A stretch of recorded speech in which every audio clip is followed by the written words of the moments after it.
I was born to be the collector. To protect a world I cannot be a part of. Destined to be feared for what I am. It is my fate.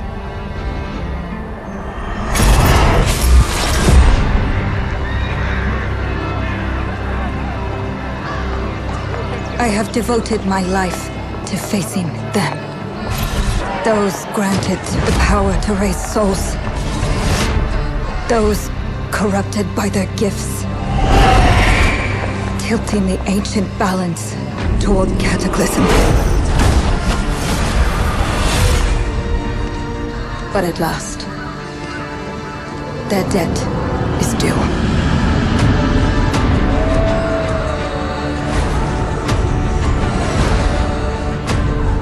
Every choice, every breath has led me to this moment. As the moon bears witness, I take the first step. My time has come. I am ready.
Please come in.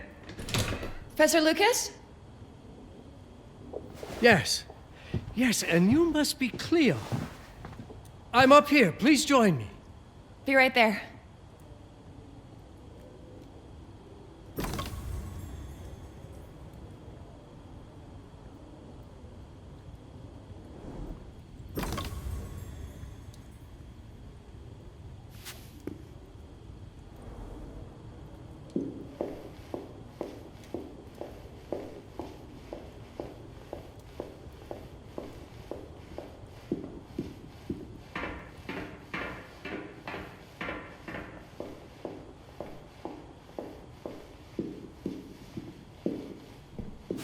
Pleased to meet you, Professor Lucas. The pleasure is mine, Cleo. I'm glad you called. Were you looking for something in particular? I was, but my intricate classification system failed me once again. You know, this is the exact spot where I met your father for the first time. Really?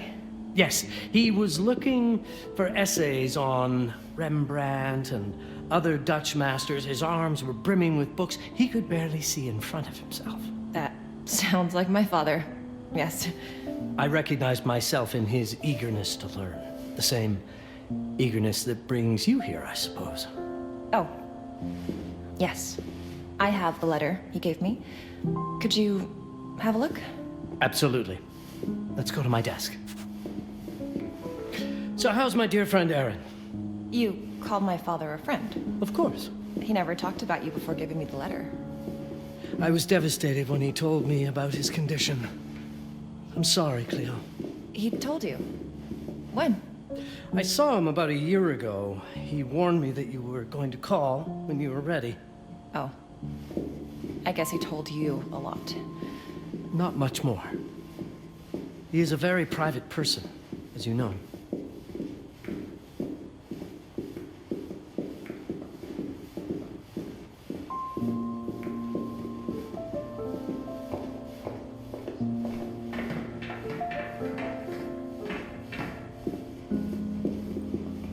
Let us settle at my desk, just there. Now, let's see that intriguing letter.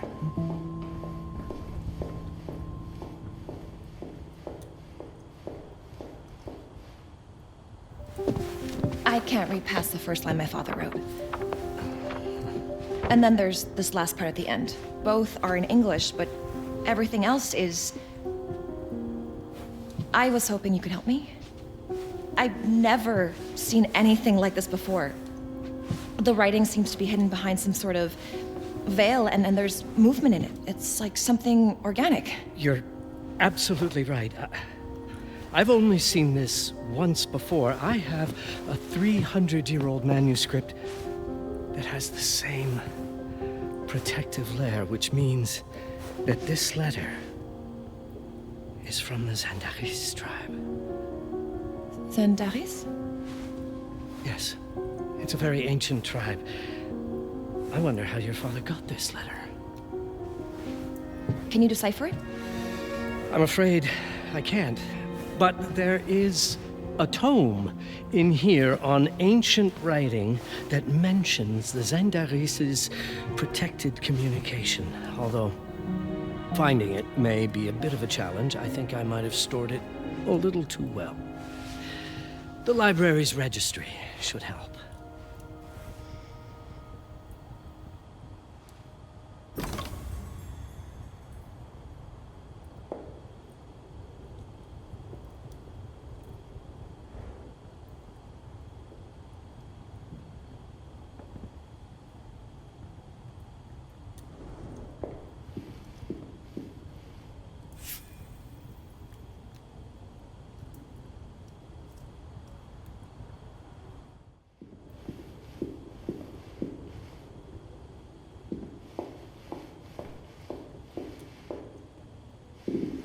Have a look in the ancient writing systems section. That's probably our best option.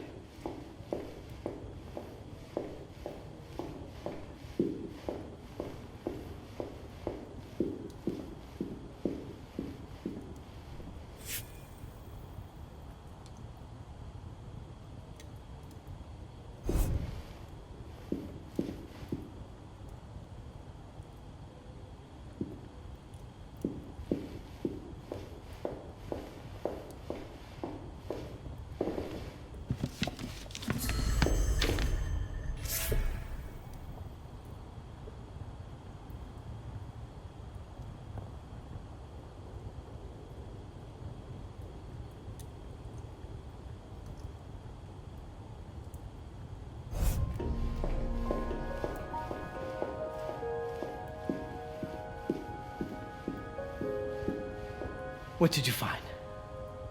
Protected Zendara's information was only decipherable through an object. Something called a heparin? Yes, of course. So you've heard of it before? I thought it was a legend. It varies depending on the source. I've never seen one. They said it appears as something unremarkable. I wonder, has your father ever given you something other than the letter? Something like a key or a pendant? He gave this to me when I was a child. But I don't think it has anything to do with... Fascinating. I don't see how this could help us decipher a language. Doesn't hurt to try.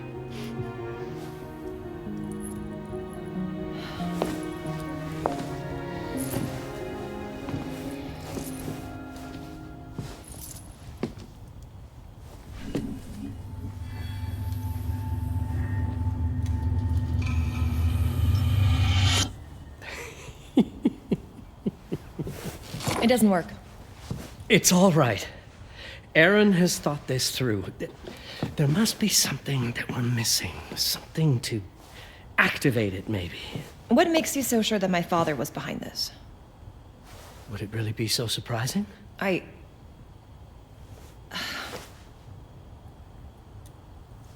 just wish he had told me more before he... I understand, but this is his way to do so. Aaron made sure that we would meet in this very room. He's a brilliant man. None of this is coincidence. Have a look around. See if there's anything that piques your interest. Something only you could notice. Did you know that my father donated a bust of Rembrandt to this school? I didn't. I'm afraid to say I never paid much attention to their donors. That must mean something, right? I know he loves this school, but...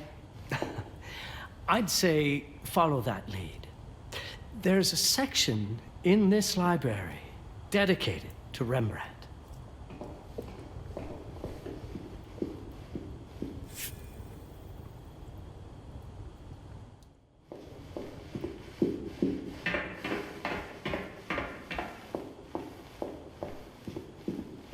You might want to look into anything related to Rembrandt, Cleo.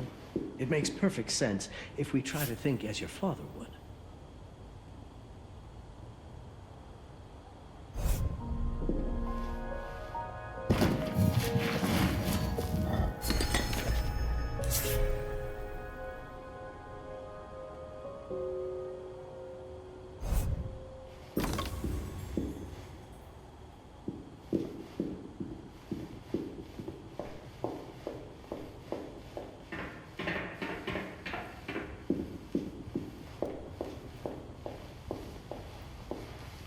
My father left me a note. Wonderful. I don't understand it, but my name's on it. Let's see. Do you know what these symbols mean? It seems to refer to a special tool. A sacred tool, most probably, and blood from, I think it specifies lifeline. Blood from a lifeline. I remember. From the hand.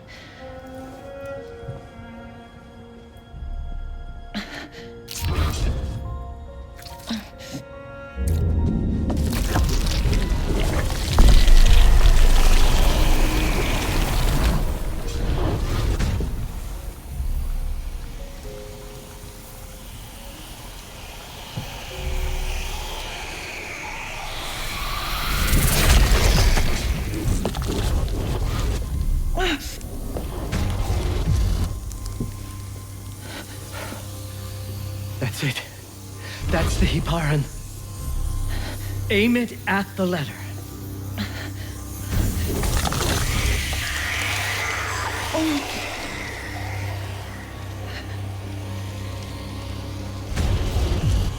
Are you all right? Yes. It's... Cleo, if you're reading this, Papa? it means you're experiencing Nux. It's this dark energy you can feel through your guts. Don't worry. It's yours, Cleo. And you'll become its master. You're my daughter, Mabel, and I love you deeply. I once promised to tell you everything about your mother. This is it, but not the way you were expecting. Take these words as a guide to prepare you for what's coming. It all started on December 30th, 1999. I was with Agnes, my girlfriend at the time. We were in Amsterdam for the year 2000 celebrations, and we had a room in a pretty cool hotel. I thought we were turning the page on a year, a century, a millennium. But it was more than that. We were standing at the beginning of a new cycle. And you, Mabel, would be part of it.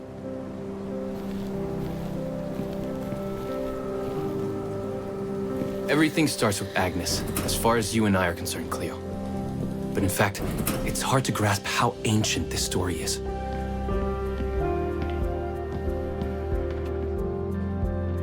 Agnes was different.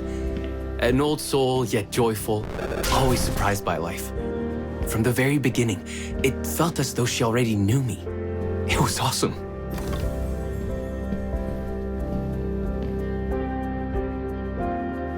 Agnes had planned something for us in our room that night.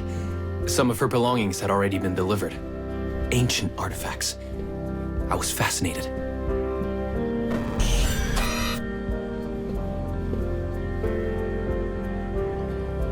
Truly, I had no idea what Agnes had in mind. But you know what, Cleo? I didn't care. I was in love.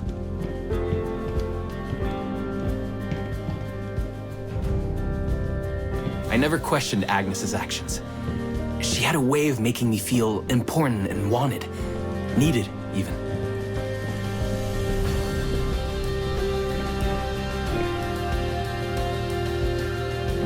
As we walked to her room, I felt a new kind of excitement, impossible to describe.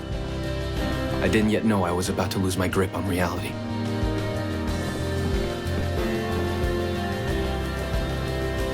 As you'll see, Mabel, losing my grip on reality is an understatement. The truth is, I never had a grip on anything at all.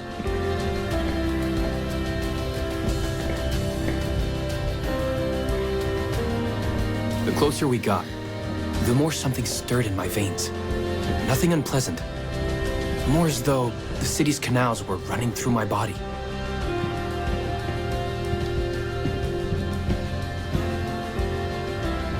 There was something electric about Agnes. A force emanated from her. The force I was about to discover.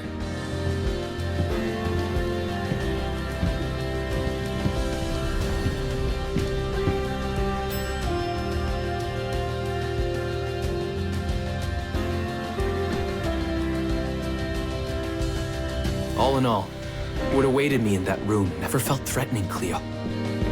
Deep inside, somehow, it always felt as though I'd been chosen. Agnes went directly to the bathroom to put on her magic touch, she said.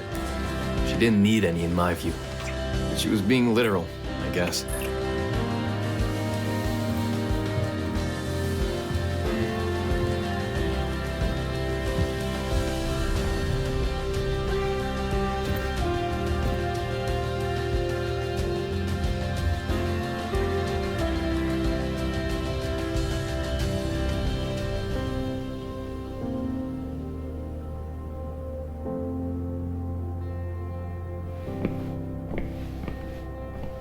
Could you set up my relics the way I told you to? She asked from the bathroom. I had to rummage through a chest, a shelf, even her bag to find those things of hers. So old they were unsettling.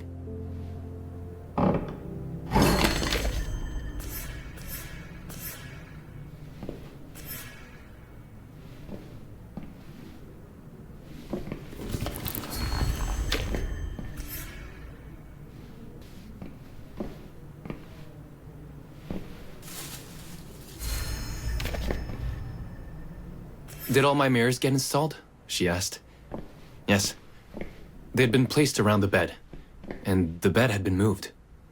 Even now, I don't know how, or by whom.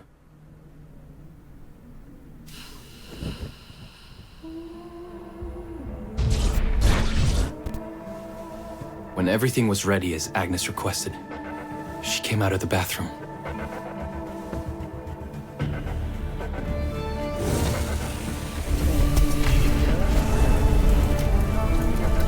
She was...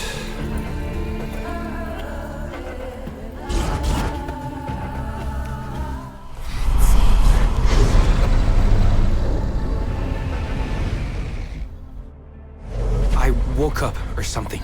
I'm still not sure. I was a cat, Cleo. Yes, you read that well. I was a cat. The room was like in a nightmare. Agnes was floating, literally, and seemed frozen in time. Of course, I thought I was dreaming, but not for long. It was too real somehow. I could feel the fur on my body.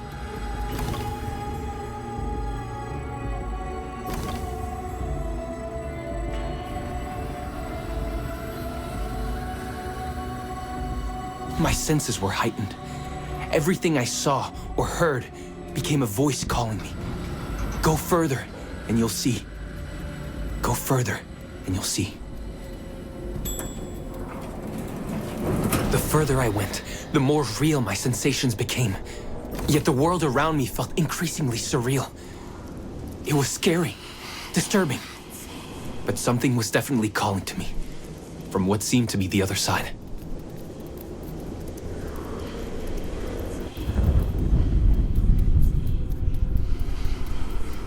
And then, in a forest, yes, a forest, I knew it in my bones.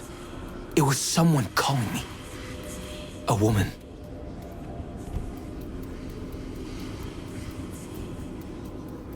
Things were blurring together, Cleo. My cat spirit, a thirst for freedom, for leaping onto anything, and my pull toward her calls. And I saw her. Frozen in time, like Agnes in the room. And my cat spirit again, a need to size her up.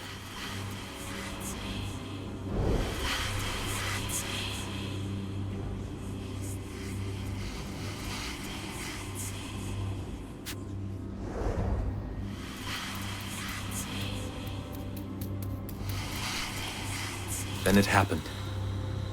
For a brief moment, I became fully feline.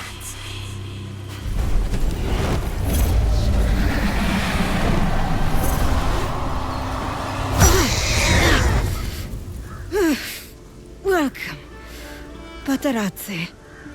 Welcome, Aaron. Aaron? You know my name? We talk? I can talk? I was in shock, Cleo. Nothing made sense. Yes, you are my union, my Paparazzi. My cat. Of course. But what? Did no one tell you about the ceremony? Where you come from? What? No! What do you mean? It matters not for now. I'm Noah, the collector. Those are the Zendaris. Follow me, and I shall explain anon. We've much to do this night. It was the only thing I could do anyway, Cleo. That woman, Noah, she seemed like the only one who could clarify all this.